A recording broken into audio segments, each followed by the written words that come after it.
Hi అండి, అస్సలం లైకుం. నానిమ్మ రెసిపీకి స్వాగతం అండి. ఇవాళ నేను కొమ్మశాలలు ఉడబెడుతున్నాను. ఇంకా 2 కప్పులు కొమ్మశాలలు తీసుకుంటాను. ఇవి శుభ్రంగా కడిగేసుకున్నాం ఒకసారి. ఇందులో వాటర్ కొంచెం ఎక్కువ వేసుకోవాలండి. 5-6 విజిల్ కొట్టాల.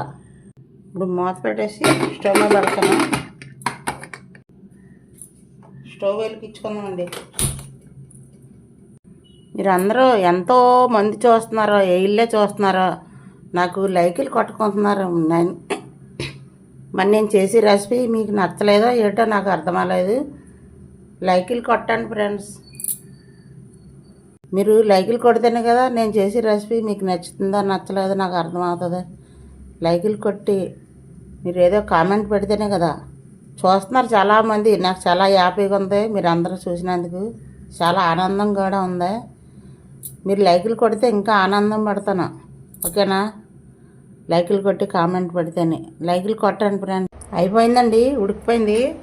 ఇంకో విజిల్ పోయింది. ఆవిరంతా పోయిన తర్వాత ఇంకో తీసాను. ఇగో చూడండి, ఏవో శబ్దాలు వస్తున్నాయండి పక్కన. ఇగో ఉడికిపోయింది. ఇప్పుడు పోపు వేసుకుందాం. ఇవి ఫస్ట్లో సాల్ట్ వేయలేదు కదండి, కొద్దిగా సాల్ట్ వేసుకుందాం దీన్ని సరిపడగా. ఇంకో చూడండి, కారం కొద్దిగా వేస్తున్నాను. పోపు వేసుకున్నాక కళాయి పెట్టానండి, ఆయిల్ వేస్తున్నాను. ఇంకో పోపులు వేసుకున్నాం. అందులో కొద్దిగా జీలకర్ర, ఎల్లుల్లిపాయలు, 4 ఎండుమిరపకాయలు, ఇంకో కొద్దిగా కరివేపాకు. ఇగో చూడండి, ఇందులో వేసుకున్నాం. ఒకసారి ఇవన్నీ పై కింద పై కలిపేసుకున్నాం అండి. మంచి స్మెల్ వస్తున్నాయి.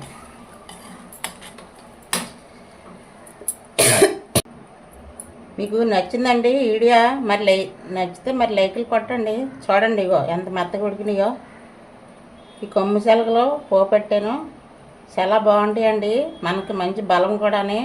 ఇది ఒక 10 విజిల్ కొట్టించాలండి. నానబెడితే తక్కువ విజిల్ కొట్టించవచ్చు, కానీ లేదు నానబెట్టుకుంటే అప్పటికప్పుడే మనం కుక్కర్లో ఉడకబెట్టామంటే ఒక 10 విజిల్ కొడితేనే మనకి బాగా ఉడుకుతాయండి.